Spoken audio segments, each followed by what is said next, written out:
On this one, folks, on this one is very interesting because we always do the traditional.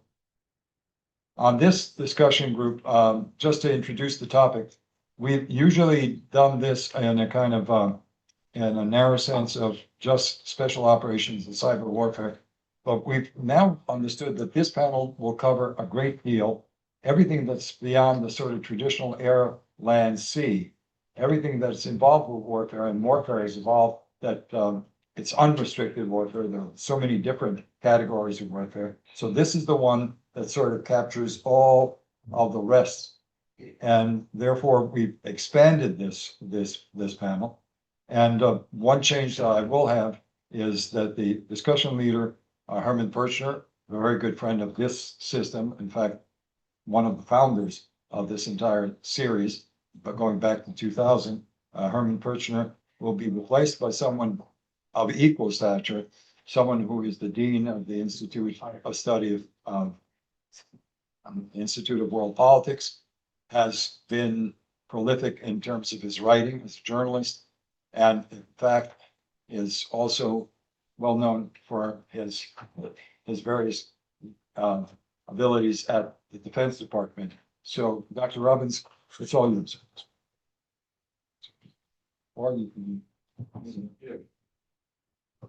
Thank you. Yeah, I'm not replacing Herman. Herman's irreplaceable. I'm just standing in. But that's yeah. We're the older. Yes. Well, hi. Thank you, everybody, for coming out today. My name is Jim Robbins, Dean at IWP, but also Senior Fellow at AFPC. Our topic is evaluating Ukraine's special operations and cyber warfare, informational warfare capabilities and needs, with a glance at the energy infrastructure wars, kind of a long title. But when you think about these types of issues and looking at the type of war that has developed in Ukraine, I mean, you can call it hybrid war, you can call it fifth generation warfare, whatever you want to call it. These are like central elements to that evolutionary or even revolutionary aspect of the character of this war. So this is a critical topic in coming to grips with what's going on in Ukraine, but also very importantly, what are the implications for US national security, future war planning, and looking at the possibilities of future conflicts. So I don't want to talk too long, and in the interest of brevity, I'll give you very abbreviated introductions. On our panel, we have Rear Admiral Mark Montgomery, Senior Director at FDD's Center on Cyber and Technology Innovation, Kateryna Sedova, Senior Fellow at the Atlantic Council's Eurasia Center and former Senior Analytical Coordinator at the U.S. Department of State, Mark Thomas, Chair of Department of Political Science at LaSalle University in Philadelphia, Ariel Cohen, Director of Energy Growth and Security Program at the International Tax and Investment Center, and our special commentator coming to us remotely, Ambassador Roman Popadiuk, President of the Diplomacy Center Foundation and former U.S. Ambassador to Ukraine. So we're supposed to limit our remarks to the 12 to 13 minute range initially. So unless there's any particular order, we'll start off with Admiral Montgomery. He is in Ukraine and unable to log in right now. He is in Ukraine. Who knew? Okay. Well then, Kateryna, how about you? Okay, well, thank you for having me back after, okay, I don't have a microphone. No, this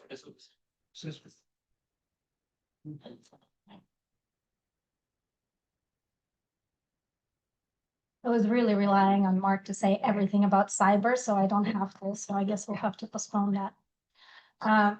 Thank you for having me back after a brief hiatus into the government service. Before I go any further, just a familiar disclaimer for anyone who's ever worked with the US government that I'm here in personal capacity and nothing I say today represents the views of the US government. So in my previous role at the Global Engagement Center at the State Department, I had the honor of leading efforts to analyze, expose, and counter Russia's disinformation propaganda outside of the United States until congressional action allowed the center's authorization to expire, and it was sunset in late 2024. part of my tenure I spent in Ukraine working on behalf of the US government to strengthen and foster our bilateral cooperation on these issues with Ukraine. So I'll focus my comments on three areas. First, Russia's approach to cognitive warfare and how the United States government approached these efforts, at least from vantage point of my experience in the lead up to the full-scale invasion and in the years since. Second, I'll touch on Ukrainian government's approach to this challenge in the same years. And third, I will touch on how the United States and allies supported Ukraine in this fight and what's happening, and more importantly, what's not happening and probably should be happening now. To begin, I wanted to touch on the Russia's way of information warfare. And Mark undoubtedly will talk a little bit about that. But I wanted to highlight that Russian way of information warfare doctrine doesn't differentiate between cyber and information warfare, while we in the United States and our allies frequently do. So undoubtedly, Mark will touch on a lot of the cyber aspects. So I'll just add that Russia's approach uses cyber intrusions and destructive cyber attacks as the means to both inform its information operations and to sow doubt in the government and institutional efforts to protect critical infrastructure. And I'll touch a little bit more on that later. These approaches perceive the information environment as socio-technical, so using technology to target human cognition and human societal decision-making. In that sense, I like to say that disinformation really starts at home, because Russia starts with the understanding of the battlefield of the target society, with research into the divisive issues of that society, into segmentation of audience in order to exploit these societal fissures and public grievances, so it can then micro-target its messaging, which in turn helps specific narratives seed, root, and grow. So in 2020, the now non-existent Global Engagement Center at the US Department of State described the how Russia does this with a foundational report that outlined 5 pillars of Russia's disinformation and propaganda ecosystem. From overt to covert, these pillars include, first, official strategic communication channels of the Russian government, such as Russian government officials, Kremlin, ministries, and other official communication. Second, state-funded global messaging mechanisms. So this includes state-funded foreign-facing media, such as RT, Sputnik. It includes domestic media, such as RIA Novosti and others, as well as foreign-based state-funded media and socio-cultural institutions. Third, it involves the cultivation of proxy sources and proxy media sources in particular. So this means Russia-aligned outlets with global reach, local language-specific outlets that appear authentic to that particular country and appear to be independent, when in reality they're often cultivated, funded, and directed by the Russian government. Fourth, it involves weaponization of social media. So infiltration of domestic conversations in the target country, campaigns to undermine faith in institutions, and application of amplification of protests to sow civil discord. And fifth and final, this is probably the most obfuscated pillar, involves hack and release campaigns, cloned websites, forgeries, and I would add destructive cyber attacks, whose goal is in part to sow doubt in the government's ability to protect its citizenry and protect critical infrastructure. So Russia uses these pillars interchangeably to seed and amplify its messaging, and they work together to launch, amplify, and reinforce its narratives with the ultimate goal to influence allies and partners. In this particular case, we're discussing Ukraine. So particularly the public in the allies and partners and the decision-making of the allied governments in order to abandon support for Ukraine. Russia's cognitive warfare is a persistent threat, and it has a global reach. So the strategy to counter it by the United States or by Ukraine has to be global. So in the lead up to 2022, Russia's efforts to deny its intentions manifested in its disinformation narratives, attempting to blame NATO for incursion into Russia's perceived sphere of influence, to cast Ukrainian government and its Jewish president as a Nazi, and even moved into active measures space with preparations for a false flag operation with chemical weapons in Donetsk region in order to blame Ukraine and create a pretext for launching a full-scale invasion. In the face of these lies, United States government changed its approach radically and went on the offense to beat Russia's lies to the punch. For example, US downgraded intelligence and went public with Russia's plans in January 2022, denying Putin a hybrid warfare pretext to launch invasion and having to come up with an absurd excuse of denazification. It also necessitated a more public and sustained approach. The Global Engagement Center launched a website called Disarming Disinformation that for the next 3 years of the Biden administration would be a home to numerous reports that publicly exposed Russia's tactics, attributed obfuscated campaigns, discredited faces of Russia's propaganda and disinformation, and countered Russia's most persistent and entrenched disinformation narratives. In the interest of time, I'll skip ahead and will just say that one of the most fundamental breakthroughs in the US and allied approach during these times was going together to indict, attribute, and sanction actors such as Social Design Agency, Struktura, Ano Dialogue for their campaigns in not only in Latin America and Africa, but also in the United States.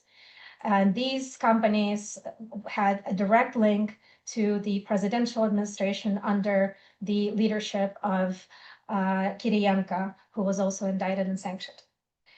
So this fundamentally offensive approach has been a game changer. And I will switch to talking about Ukraine's approach and what Ukraine has done in the meantime.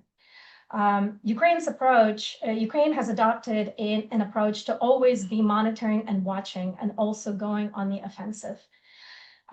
It's done an impressive job building technical capabilities and societal resilience. And some of that is because of Russia's persistent targeting of Ukraine since 2014 and its information environment. So some of that has built up since then. But the impressive institutions really grew in the lead up to the full-scale invasion, and so did their capabilities.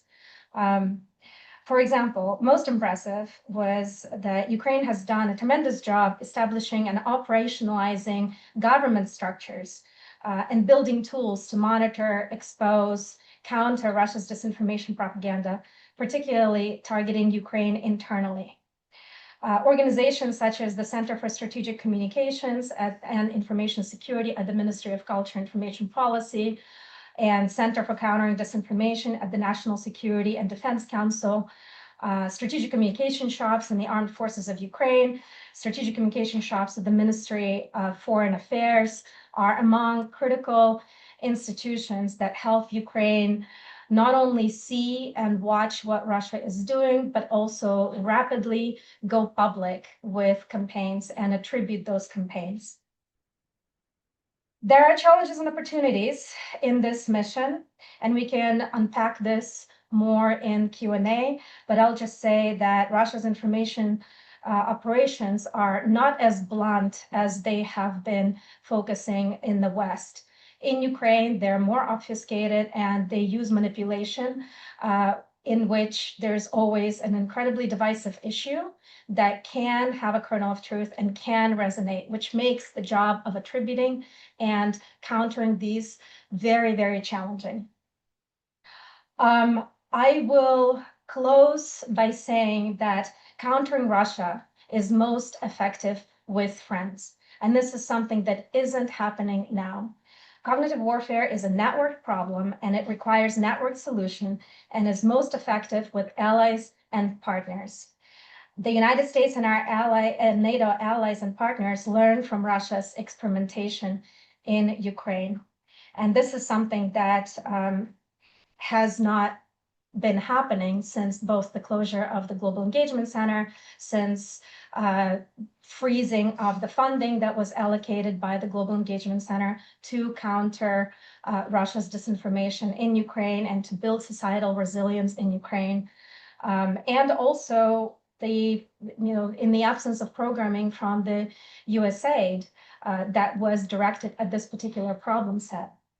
So the challenge we have now is that we have learned from Ukraine. We have supported Ukraine, not only because it was the right thing to do, but because it was in the national interest, and it helped inform early signs of how Russia was evolving its tactics, and that this is not something that we can do now. There is support that European allies are doing to try and fill the gaps that were left by the United States, but there is really no replacement for US leadership. There's no replacement for US indicting, sanctioning, publicly attributing, and countering on with a megaphone that goes beyond specific regions, just because Ukraine has done a lot, and President Zelensky is an incredibly effective communicator, but there's only so much that Ukraine can do with the onslaught of and constant evolution of the narratives that Russia is pushing, not only in Europe, where decision-making is critical because of the funding that Europeans continue to provide, but also around the world, in other parts of the world. I'll stop here and let my colleagues take over, and happy to answer more questions in Q&A. I'll try to keep it moving. Real quickly, 2004, I got assigned to the Pentagon with the task of protecting technology and critical infrastructure. I just come from a command where we had been putting forward all of these great technologies which enable every service to operate off of the internet or out of the cyber and digital world. My first task, though, was to look at something we called Titan Rain, which showed how badly or how vulnerable networks were. Because cyber, and this will lead really quickly into why the Ukraine capability right now is such a really interesting, they're the only country in the world that's battle tested in the cyber warfare. Everybody else is living in a regulatory world. We play in a civilian world. I'm not sure how well we do. But anyway, with cyber enables the Army, the Air Force, the Navy, the drones, the counter drones, and everything that we do. So as an enabler, they are the platform, which when I think of a zero-day attack, I thought, oh my God, if someone can get in and destroy it, we're in a world of hurt. When I watched what happened over the years, though, what became known as Carlsberg's theory of total war has proven not to be the case. And Ukraine is the country that proved it not to be the case. So I'm going to look at really two things. How well Ukraine has been able to use cyber offensively against Russia, and how effectively they've been defensively. And Kateryna, I actually threw a little bit of information operations in here, but I will skip over that, and I may mention one thing, but when it comes to Ukraine's offensive, and I mean attack capability, Ukraine has proven itself very, I'd say, capable of attacking the Russian military networks, and I'd say very effective compared to what we would think a country with, by all accounts, has the lowest, or not the lowest, but very low technical capability compared to some of their European or NATO allies. But they've been able to do very effectively. And one of the things that's made that possible, and this could be a good thing or a bad thing, in 2025, they created a cyber command, which then is supposed to integrate both offense and defense. And the question is, how well will that go? And I think we were talking earlier about integrating and synchronizing the total battlefield. But it's supposed to be a positive thing. At the tactical and operational level, they've been able to disrupt Russian military servers and the servers attached to the Russian defense industry. Now, the bad news about that is the GRU and FSB have proven very effective at something which will be problematic, both the defense and offense for Ukraine. They move forward in what they're calling frontline soldier endpoint, which is essentially pushing down the offense and defense to the tactical level. On the other side of it, the FSB and GRU have gotten better at hardening the network. So I would have given Walter for June, I would have given Ukraine like an A for offense. I have to give them like a B. So a moderate capability here, just because the Russian defense is doing so well against the Ukrainian offense. When it comes to protecting the infrastructure, or I'm sorry, attacking Russian infrastructure, there's actually not that great capability because it's not a government entity. It's actually run by the Ukrainian hacker network or the Ukrainian IT army.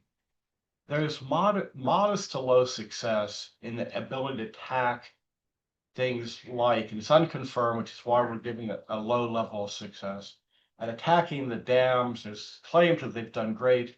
There's no evidence to that effect. When it comes to running disinformation operations against the Russians, again, and this is not to be unexpected, because Russia controls its the platforms within Russia and are able to censor, Ukrainian disinformation or information operations are not very good against getting to the Russians. Information operations globally, and Kateryna, you can say differently, they aren't quite as developed as they could be because it's more about truth telling and then not about spreading bad information. When it comes to cyber network exploitation, Ukraine is pretty good at it. It's because of its cooperation with our allies and with the Talina group or the Talina initiative, where they're able to get both targeting data and attack data to exfiltrate data out of the system, out of the Russian system. Now, there's one area which traditionally we don't think about when we think about cyber warfare, and in some ways it falls under information operations. I've seen, I would say, anecdotal reporting about Russia using social media to recruit people within Ukraine to do traditional espionage, take pictures of military troop movements, take pictures of different defensive sites. And I've seen only anecdotal evidence, but it's primarily females that have become impoverished in the occupied areas or areas where Russia wants to launch an attack. That is a problem I could see in the near future to the moderate future, unless Ukraine's counterintelligence service can get a handle on it. But that goes to controlling the network. And with a democracy, it's difficult to control your network. When it comes to the defense, Ukraine, again, I've given them a high notch and how well they can defend. They've done amazing. In fact, when I look at the numbers, the Times of Israel came out with a story 2 days ago saying Israel's been attacked most across the past year, US second, and next in line is Ukraine with close to 1,700 attacks. And Ukraine has been able to defend largely against all of them. There's been more with lower levels of effectiveness of the actual attacks. And what Russia's been attacking has primarily been Ukraine's telecom and energy sectors, which is when we talk about impacts on the civilian population, turning off the electric during winter is kind of problematic. All right. And I think the woman who spent time in Moldova can attest to the problems of the electric going out in winter. When it comes to Ukraine's ability to defend its infrastructure, and I guess that's kind of where we're at with, when it comes to, I just said the civilian side, let's talk about the military side. When it comes to the defense, I said that Russia's moved this soldier centered tactical level capability down. That poses a threat to Ukraine's defensive capability as well. So there's that ability, if it's accurate, that the Russian integration from top to bottom, which I find hard to believe given how hierarchical and static Russian command is, that it's actually accurate, that he actually integrates strategy and tactics. But maybe it's possible. I'm giving them a moderate level of success at Ukraine defending. When it comes to cyber defending against cyber network and exploitation, again, Ukraine's defense is very capable, and cyber defense for this military networks, cyber defense for the civilian networks could kind of parallel that. If you can defend those two networks, you can defend against the exploitation. In other words, somebody's taking away your data.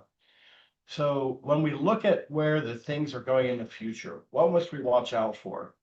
One of the things I left out is Russia's been very able to synchronize and what we call in the Afghanistan world complex attacks, where they can link up cyber attacks with kinetic attacks. So a drone attack with a cyber attack, a missile attack with a cyber attack, and the two have proven very effective. So whether Ukraine can actually defend against that is going to be a challenge. And what must we do to do that? And I'll cover that in a sec. The other thing that we have to be aware of, and it goes to force development, and it goes to the good news story that they set up this cyber command.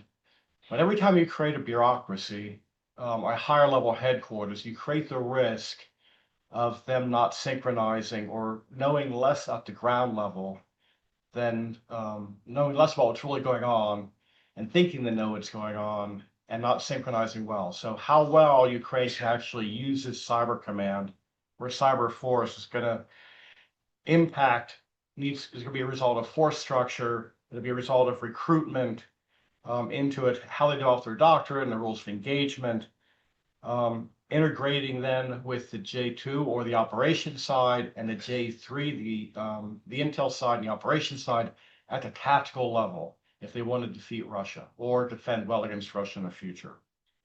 The other big question is the cyber intrusion through the supply chain networks.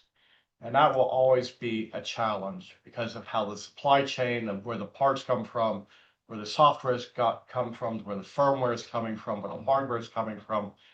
There's so many vulnerabilities built into it that Ukraine has to actually control its imports and its imports primarily of where they're getting all those great capabilities. So where do we really need to think about? Well, Ukraine needs to think about, and we need to think about continuing our cooperation in intel sharing, which has really enabled a lot of Ukraine's offense and defense. We also have to think about how do we incorporate and keep up to pace with AI, or they keep Ukraine up to pace with artificial intelligence.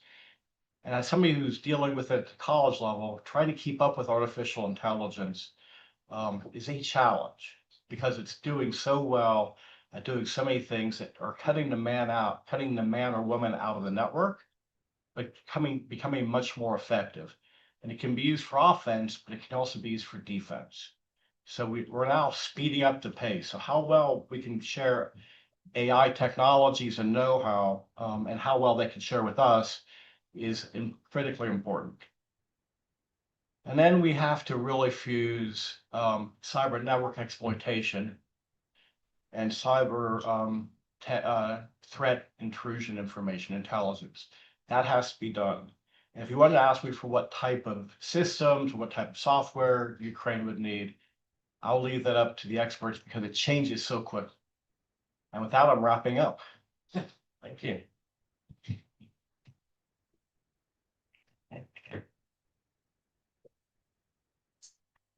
Well, ladies and gentlemen, thank you very much for attending. Thanks to Walter, to Andrei, and to Mikola for organizing. To me, I usually am rolled out here to speak about energy. I'm not going to. To me, it's a full circle, not only because I started at Radio Liberty Radio for Europe, Soviet area audience and opinion research, but because my then boss, Jin Parda, is here in the audience. Thank you, Jin, for coming. So it's a full circle. My master's was on Soviet front organizations as a tool of power projection, Soviet power projection in the Third World. So information was near and dear to my heart initially, and then I wandered off to other things like energy and radical Islam and things like that. But what we're looking at today is a change in means, but still the same battlefield.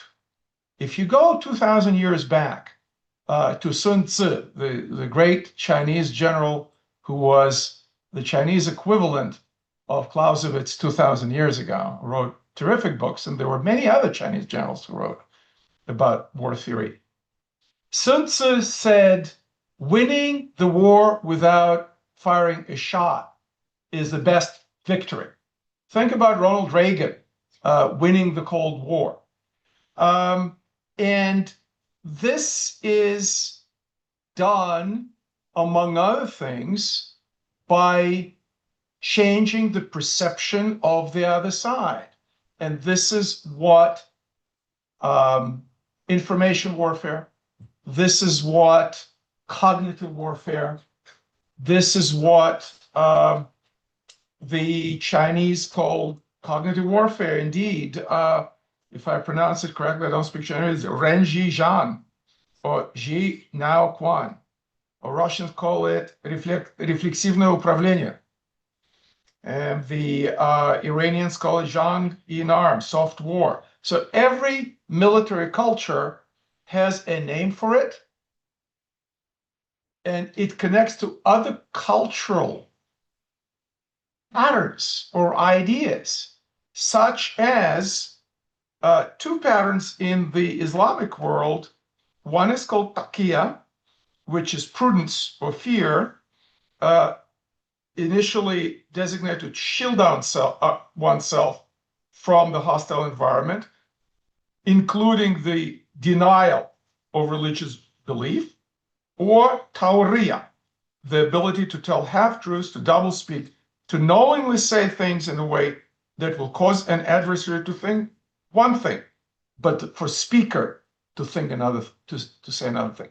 So if the Russian propaganda says, oh, we just want peace, we want to protect Russian speakers in Ukraine, that's what they're saying in English. But in Russian, in the Russian domestic propaganda, they say things like, Ukrainian nation doesn't have a right to exist.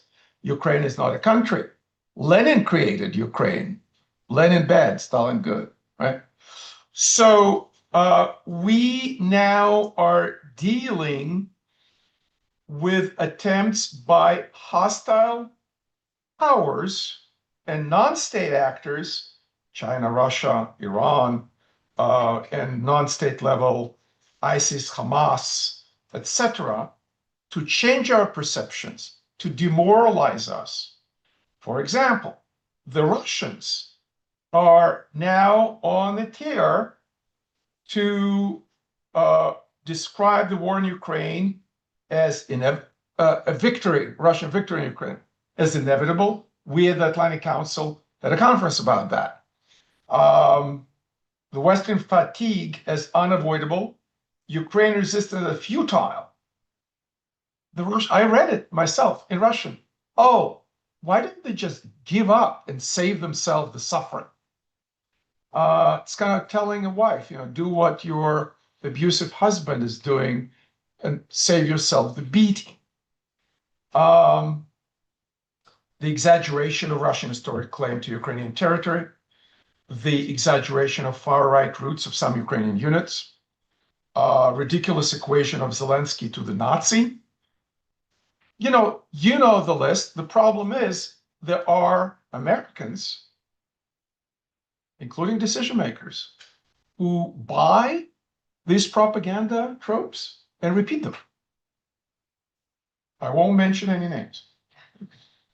But In 2024, US Department of Justice unsealed an indictment accusing 2 employees of Russia Today, state-controlled media outlet, of funneling about $10 million to a content company called Tenet Media.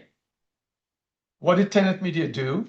It paid the influencers to promote pro-Russian, anti-Ukrainian tropes, including videos on TikTok, YouTube, X, formerly known as Twitter, etc.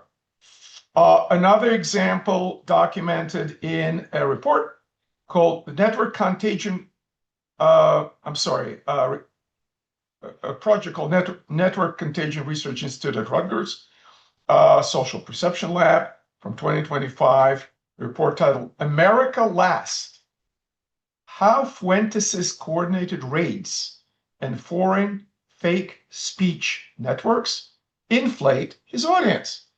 Who is Nick Fuentes? Nick Fuentes is this short, nasty admirer of Hitler and Stalin. Self-confessed, okay? It's not my description. He himself, in a conversation with Tucker Carlson, said that he admires Stalin. And turns out, in this research, that half of Fuentes' followers are not Americans. They're from India, Pakistan, Nigeria, Malaysia, and Indonesia. So one of 2 things. Either Fuentes paid, or companies affiliated paid them to inflate Fuentes' followers, or there's a foreign power. And I'll live with you. Who are the powers that infuse America with far left versus far right conflict? I'll tell you one. It's not Russia, it's China and Russia and Iran, etc., etc. So what are we in the West, collectively in the West, doing? We believe that, as one agency in town says, the truth will make you free. It's not enough. It's good. It's sufficient. It's necessary, but it's not sufficient. And with my friends from the Global Engagement Center, good friends, from the beginning, I was beating the drum saying, following Western, anti-Western propaganda is good, but what are we doing on the offense? Well, are you proposing that we engage in deepfakes or spreading disinformation? I would say not necessarily, but every case needs to be examined on its merits. The other problem in the West is there's NATO Center in Riga, I think, Tallinn. There is State Department, the Western European foreign ministries. Nobody's talking to each other anymore. We're not sure Western Europeans are our allies anymore. There's no sort of coordinated information effort that Gene and I remember from the times of the Cold War, when everybody was at least talking to everybody and comparing notes. So building up our cognitive power intervention capacities is absolutely crucial to engage. It means multilingual spokespeople, not just at some high level at the presidency, the White House, the State Department, but even in operational commands of US military or other militaries. I honestly did not follow how good or not so good Ukrainian spokesmen are in Israel. They have horrible spokesmen who either speak very heavily accented English or don't speak English at all. They think of speaking Hebrew the whole world should understand. Or French. Well, gee, I love French, but it's not the lingua franca anymore. Furthermore, pre-bunking. What is pre-bunking? When you know what the attack is going to be, Zelensky Nazi, Americans want to collect, I don't know, DNA samples from the Russians to create a DNA weapon. Pre-bunking is getting messages out proactively to pre-bunk it. following the example, the St. Petersburg bot farm, yeah, prosecuting, sanctioning, going after these people proactively, putting them out of business. How much time do I have? 3 minutes. 3 minutes? So what I am looking at here is that social media is a huge battlefield.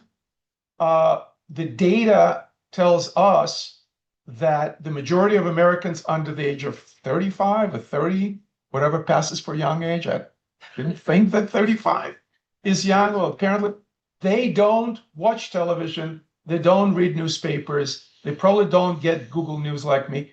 They get their news from social media, which opens them to tremendous cognitive manipulation from malign foreign actors, including from the FSB and GRU run troll farms, including from the influencers that are paid in some cases by rich foreign powers, by small natural gas rich Emirates, millions of dollars to provide the party line that is anti-American, anti-Ukraine, anti-Western. The Russians equate Europe now. They say, oh, Europe is gay. Well, I'm in and out of Europe all the time. I have news for the Russians. No, all Europe is not gay, but they don't treat their gay people like the Russians do, or Iranians who push them from the rooftops. So these pseudo-conservative values that coming out of Russia, where in Russia abortion is still more pervasive than in the West, when HIV infection is much higher level than in the West, when divorce rate is through the roof, where fertility is very low, these people are telling us about the conservative values? Get out of here. So similarly, I think that the biggest threat is polarization of the society that is externally induced. This is a precursor, if you wish, for civil conflict, if not to say civil war. We do have, unfortunately, people killed in this country on ideological grounds. And this is promoted by malign foreign actors. Another thing is digital literacy. We don't teach our kids a lot of things. Don't teach them financial literacy. We don't teach them computer skills, and we don't teach them digital literacy in terms of being able to critically think and understand what exactly are they looking in that TikTok video. What is a deep fake? What is this particular influencer trying to accomplish by delegitimizing America, by promoting narratives of stolen land, of heritage Americans? It's not in the Constitution. You're born here, you're American. You took your citizenship like I did, you're American. So all these polarizing narratives are dangerous. They are, per Sun Tzu, means to defeat the adversary, and we need to understand it and fight it. Thank you very much. Great. Okay, Ambassador Popadiuk. If still want us to. Yes, here is.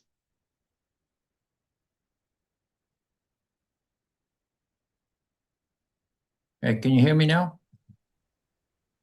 Hello? Yes. Say it in the Yeah, mic. okay, great, yeah. I want to commend the panelists for their fine presentations. What I'd like to do is focus my comments on energy specifically, but kind of thread together all the comments that our panelists presented. Energy obviously is a main focus of the Russian attacks on Ukraine, and it's come to the fore very much so during the course of the past winter, given the harshness of the winter and the suffering that the undermining of the energy sector is performing. in terms of robbing the general population of heat, hot water, and electricity, all in a goal, I guess, for Moscow to both undermine the morale of the Ukrainian population, but at the same time use it as a leverage in their peace negotiations.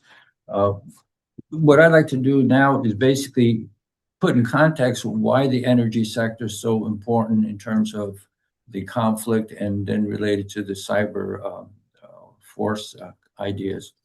Obviously, the attacks on energy are important from a military perspective. If you're looking at it from the side of the Russians, it robs Ukraine of fuel, as well as the support of possibly of the general population because of possible declining low morale.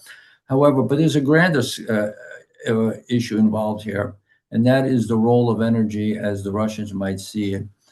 There are 3 points that I would like to point out regarding energy. First of all, Ukraine has a very good energy base on its own right.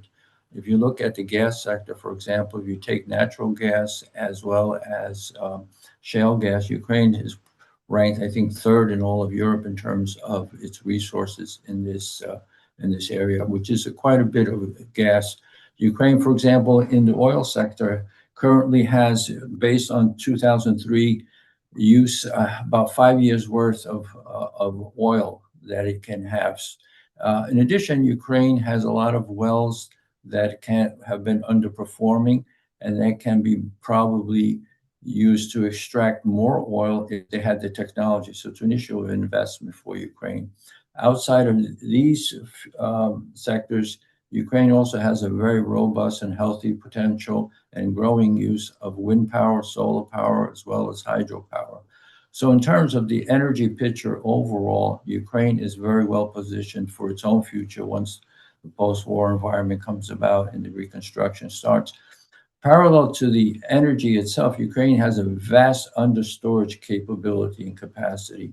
As a matter of fact, it too is ranked as 3rd in this category in all of Europe. And this is a great strategic reserve capability for its own right, as well as for providing natural gas and fuels to Europe in the event that Europe does need it. As a matter of fact, the Europeans, I believe, are now making use of some of that storage at this stage. And the third thing I want to point to is, given Ukraine's move toward the EU, Ukraine is also well positioned because of its storage capability, as well as because of the natural resources in fuel, in energy that it has, to provide energy possibilities to Europe. 4 years ago, as a matter of fact, next month will be 4 years that Ukraine's electrical grid was synchronized with Europe.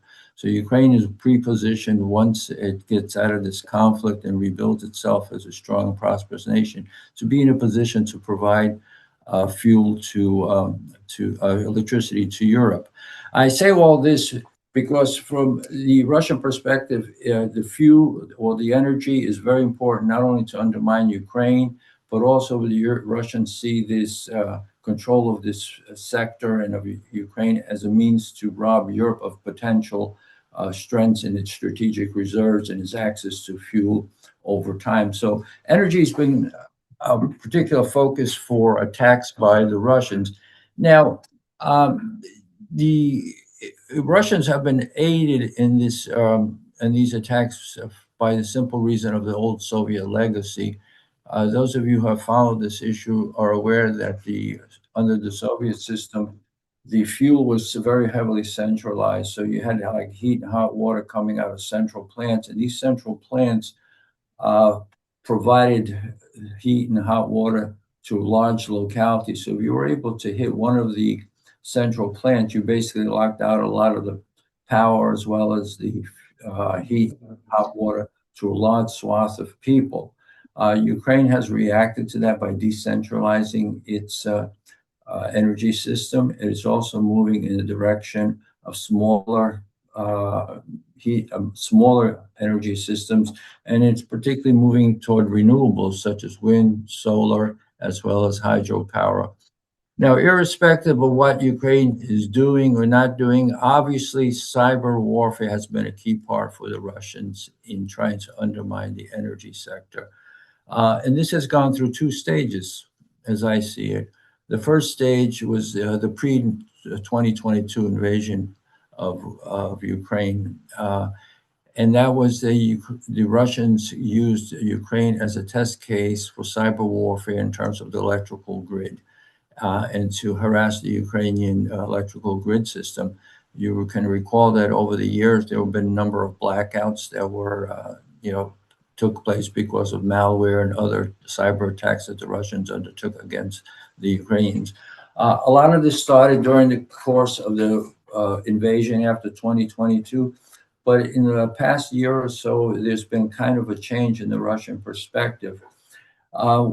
There's a twofold process. They're using cyber knowledge now, cybersecurity from their perspective, as a first step toward an actual attack. In other words, it's a two-step process now. They use cyber warfare to gain knowledge, and then they use kinetic, force, basically missiles, drones, etc., to actually carry out the attack. And when I say to gain knowledge, they use cyber warfare for three basic reasons. Number one, to map out the framework of the target that they're going to be undertaking, get a good lay of the land, so to speak, in the vernacular. The second thing is they get a better idea of what kind of work crews come to assist in the reconstruction of the facility. And thirdly, they use the cyber capabilities to assess the actual damage to this. And so this has become the two-step process that the Russians have been undertaking. As a matter of fact, there are some military strategists would say now that as a result of this strategy, this indicates that the Russians are in for a very long war and feel that they're in for a long-haul war, because otherwise they wouldn't be doing this kind of assessment and mapping out of targets. So that is something that I'll leave for the military people to analyze and decipher.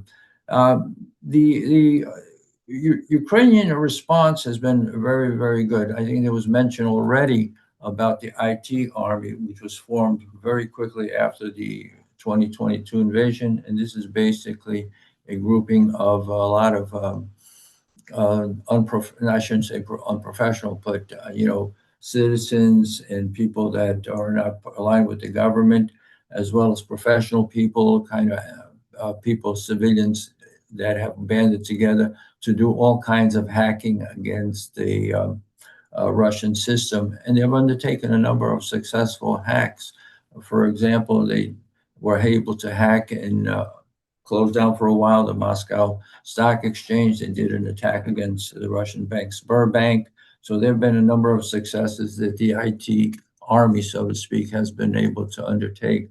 In terms of the formal government role, the Ukrainians have been in the process of forming, and I think already it's been mentioned, of the Space Force. And this is going to blend their defensive and offensive capabilities into one unit, so they'd be able to coordinate their use of cyber capabilities against the Russians in a more efficient manner. The other thing we should be aware of is that Ukrainians are moving toward the building of a Space Force as well, which will rely on satellite intelligence and for surveillance and for communications. So they are building up their IT capabilities, both in cyber warfare as well as space technology, to a great extent. Overall, the success of the program has depended a lot on support from the outside. The EU, the United States, and NATO even have been very helpful in this regard in terms of providing standards that they should follow, procedures that should be undertaken, as well as funding. Much of the funding, I'd say about half of the funding in the past has been provided by USAID. Unfortunately, AID no longer exists in the manner that we've been accustomed to realize its programming. So I don't know how that funding will continue. But right now, the Ukrainians are getting a lot of support from the Western governments in terms of their cyber capabilities. So I think one of the unknown parts of this war, while we all talk about cybersecurity, no one really has realized how important it has been in terms of the Ukrainian reactions to this to the Russians. We all talk about drone warfare as being innovative and being cutting edge technology in terms of warfare, and that's totally accurate. But I would put cyber warfare in that same category, and Ukraine is becoming kind of a hub, not only for the lessons learned about drone warfare, but also in terms of lessons learned for cyber warfare.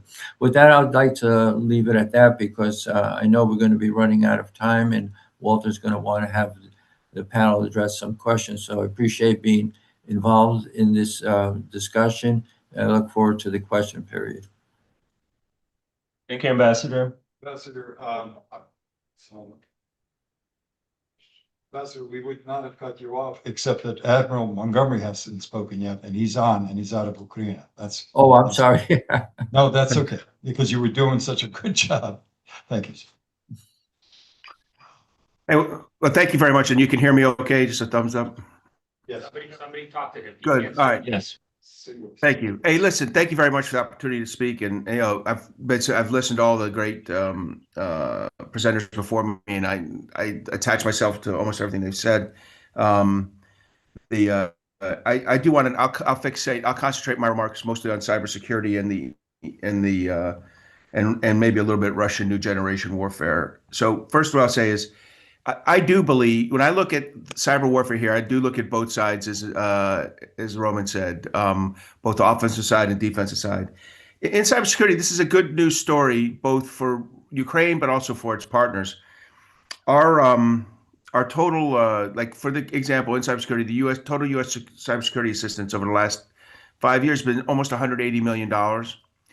Believe it or not, it continues today. Just this week, a $70 million cybersecurity package was formalized, no longer through USAID, but through State Department.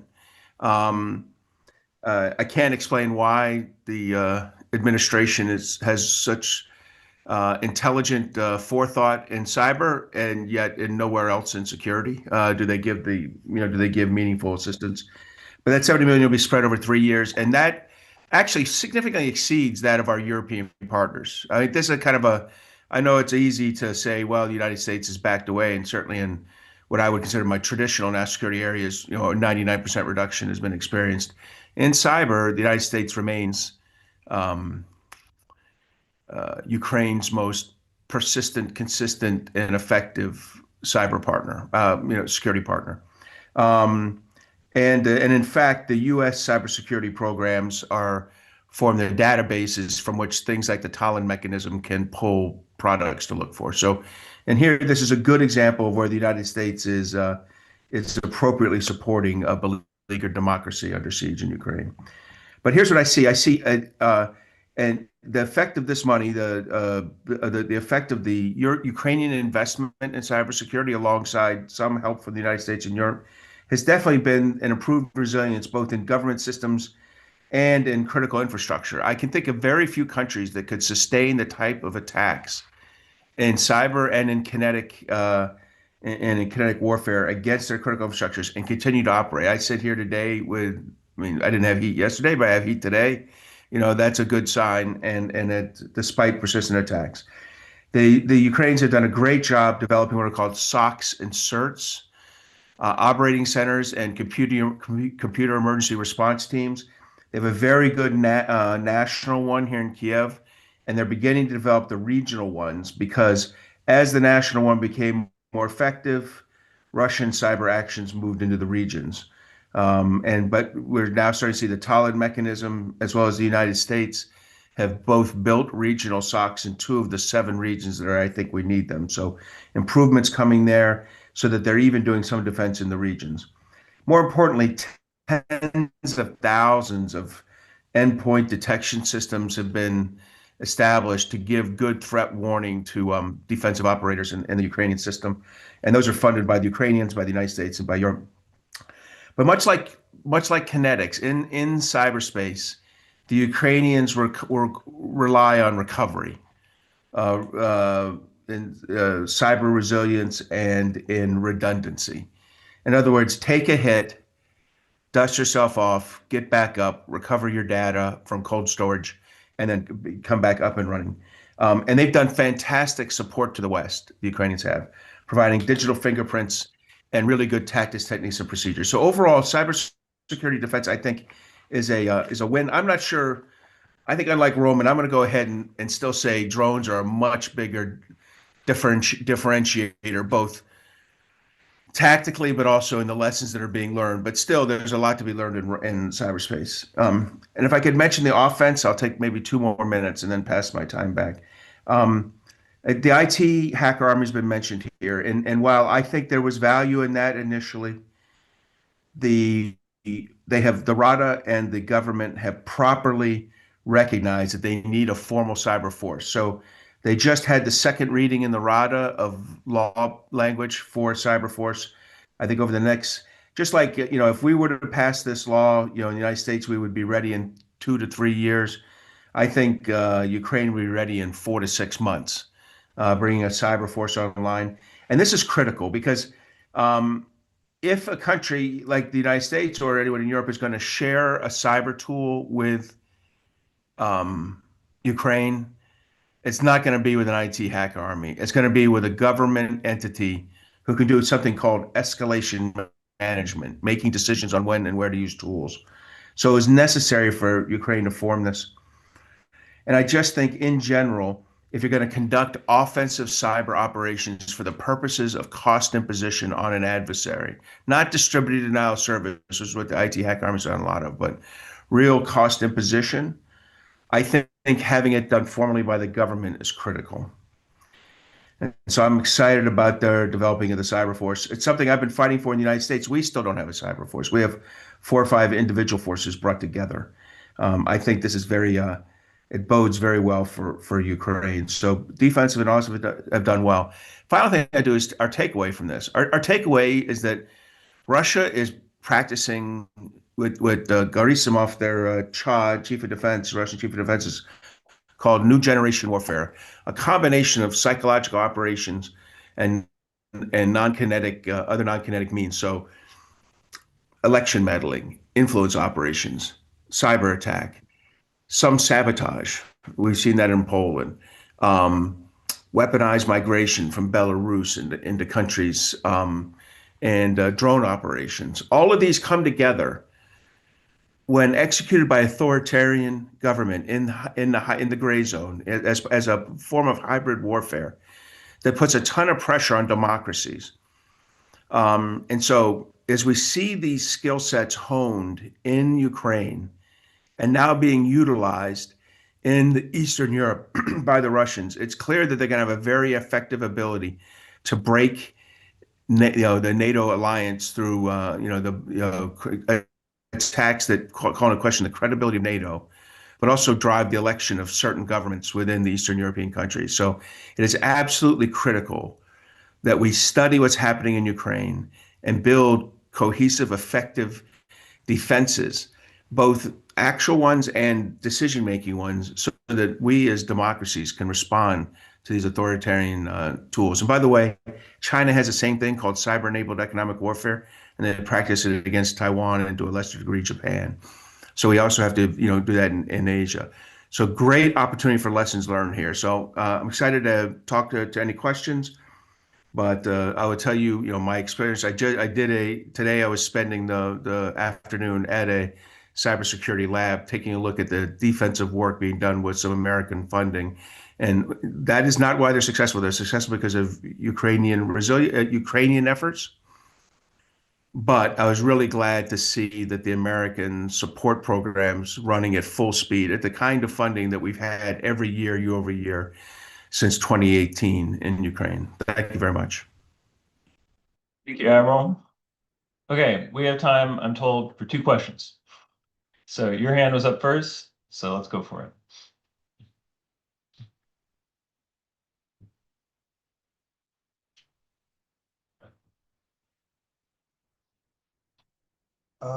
Thank you. The decision to shut down American, U.S. broadcasters, international broadcasters like VOA and RFVRL was the equivalent of self-sabotage. My question directed to Ariel is, What motivated this closure? Was it politics? Was it budgetary consideration, or something else, or all three?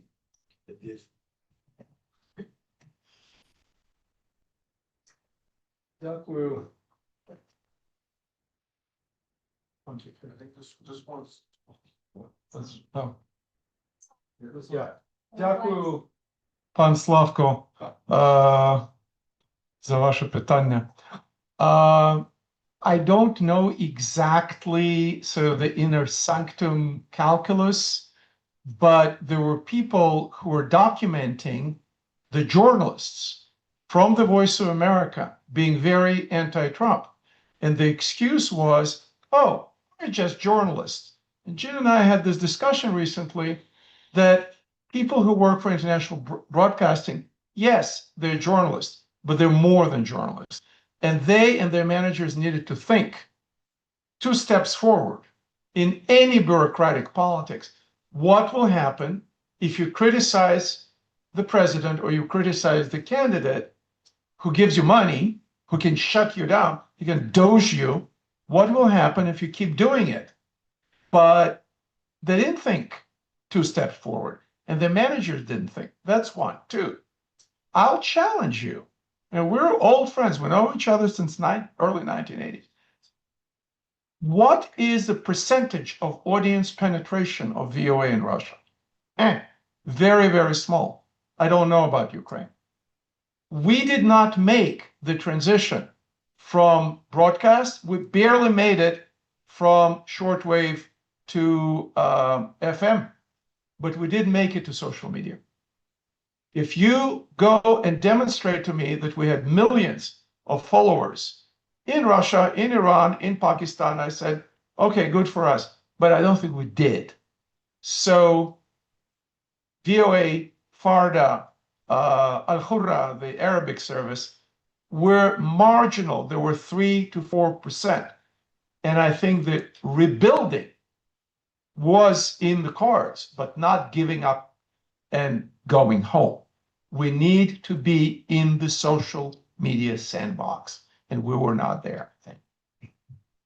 I just want to add that Ilan Berman and I were on the transition team for USAGM, and we recently did an AFPC podcast on this topic.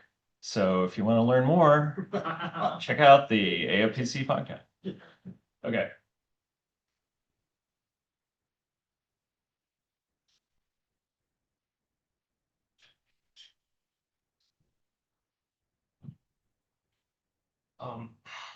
In 2026, the Russian government has been throttling the performance of the Telegram messaging app. What impact would Russia's restriction on the Telegram app have on Ukraine's ability to conduct social engineering, monitor trooper equipment movements, or even conduct sabotage operations within Russia? Thank you. I can begin to address this question. Ukrainian government has used Telegram incredibly effectively to communicate credible information to its population, incredibly effectively to communicate aerial attacks and the status of that. So there is a dependence on this platform. And the fact that Telegram is one of the platforms that does not really have a sensible trust and safety team that does adversarial investigations, adversarial reporting. You know, say what you will about social media companies, and I'll let Ariel comment on that further, but the Western-based social media companies, at least under some obligation, and now even more so from Europe through the Digital Services Act, to actually investigate and shut down foreign malign, foreign information manipulation operations. Telegram never did it and never will do it, and it's not the throttling that's the problem. The problem is, you know, what happens simultaneously, whether Ukrainian government can out-communicate whatever Russians may be doing on the Telegram platform. And there's been a lot of discussion about should Ukrainian government just shut down Telegram, but right now they're incredibly dependent on it. And there is another piece here. TikTok is gaining popularity in Ukraine. And this is not the US version of TikTok. This is the TikTok. So yeah, we have a lot of issues there to monitor, and it is a potential vulnerability for the Ukrainian government to address. Can I just? This is a huge opportunity for the Hromada, because the native English speakers who are internet savvy can do tremendous amount of work to promote Ukraine, to fight the Russians, fight other malign actors, to fight those paid off influencers with 10 million followers, and try at least to be that person, that little boy or girl, whatever it was in the Dutch lore, that when the water started to come through the dike, they put the finger in and try to stem it, at least, if not to go on counteroffensive. In terms of moving Russia to what is this government-owned Russian social media, social platform that they're pushing called? Max. Putting Russia to max. This is the equivalent of the great Chinese cyber wall, great Russian cyber wall. They are going to do so much damage for themselves. They're isolating themselves from the world, but that doesn't mean Ukrainian hackers cannot get in there and register with fake IDs and start putting stuff in there and let Russia spend resources chasing these guys. A school child can do that. The army of Ukrainian high schoolers who are in the max messing with Russians' brains. Thanks. Okay, well, that's our panel. I'd like to thank all of our panelists and thank you all for coming, and stay tuned for the next one.